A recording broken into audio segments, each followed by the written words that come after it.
I don't know about you, but I hate it when people boast about their amazing success in an effort to sell you their services, but leave out the ugly truths behind their success.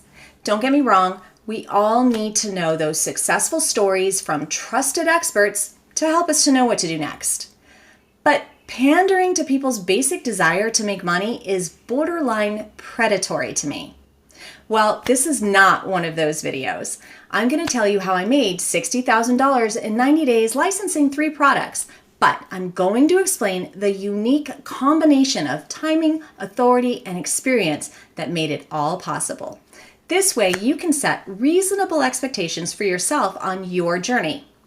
Hi, Lisa Lloyd here with more tips, tricks, and strategies to optimize and accelerate your invention licensing success.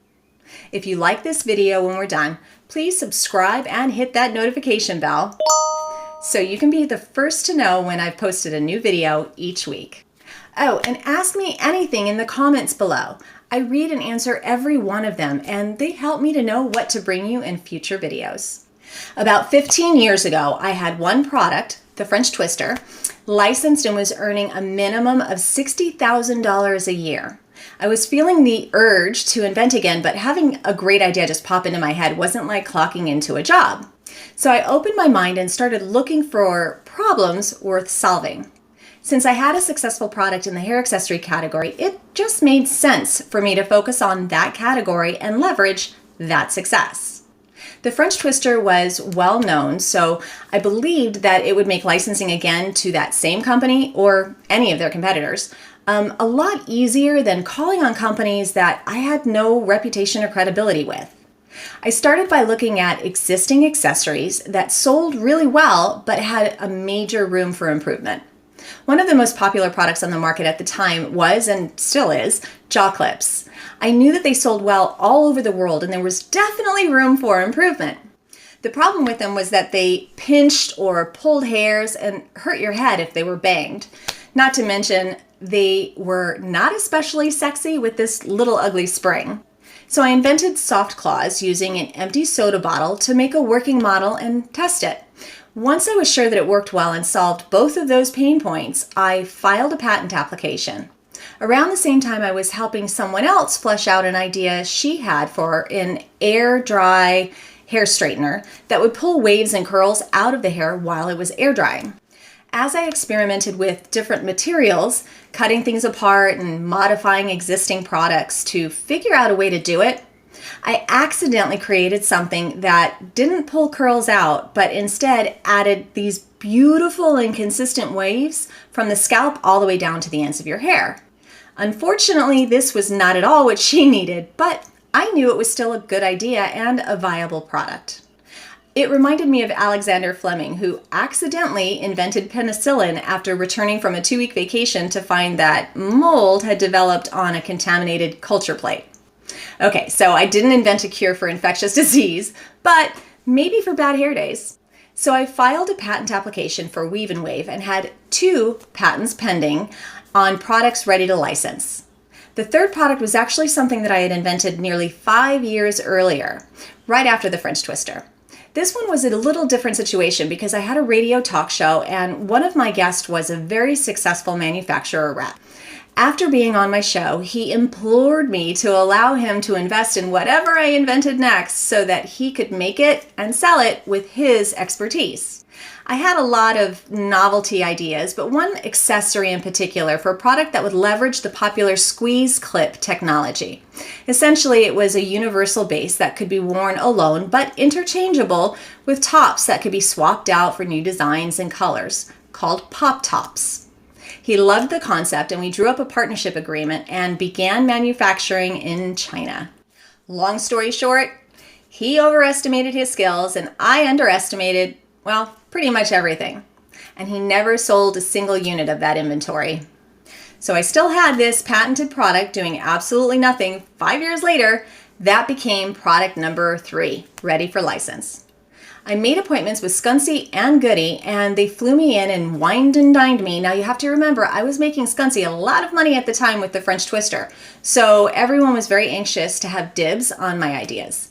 I licensed Pop Tops and Soft Claws to Goody Products and Weave and Wave to Scunci and got $20,000 for each product at the time of signing those agreements. That's a total of $60,000. And it all happened in 90 days from the day I decided to start looking for those problems. If you would like to invent a lot of products and see that kind of success in a short amount of time, then consider my story as more of a case study than as steps to guaranteed success. You have to keep in mind the following critical elements that all came together for me. The first was timing. My timing was absolutely perfect for the category. There were only 4 major brands owning more than 90% of the shelves at major retailers, and they had become extremely competitive with one another. Other than ornamental changes, hair accessories hadn't really been innovative in decades and was ripe for disruption. Companies saw how Scunci blew up with innovative products, and everyone was aggressively competing to do the same thing. The second was my established authority.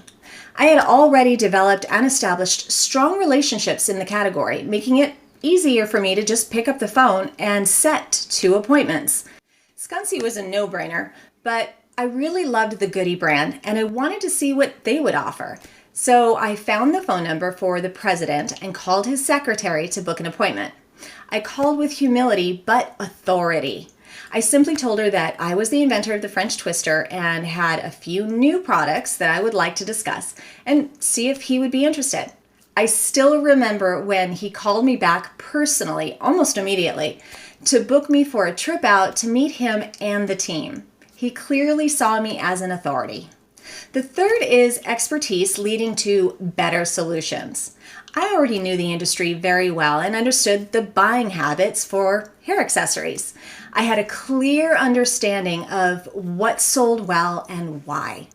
So when it came time to identify problems worth solving, I was able to invent solutions with a laser focus that delivered better results than all the competition. So I didn't have to do all the research necessary for a new idea in an unknown space. I was able to skip all of that.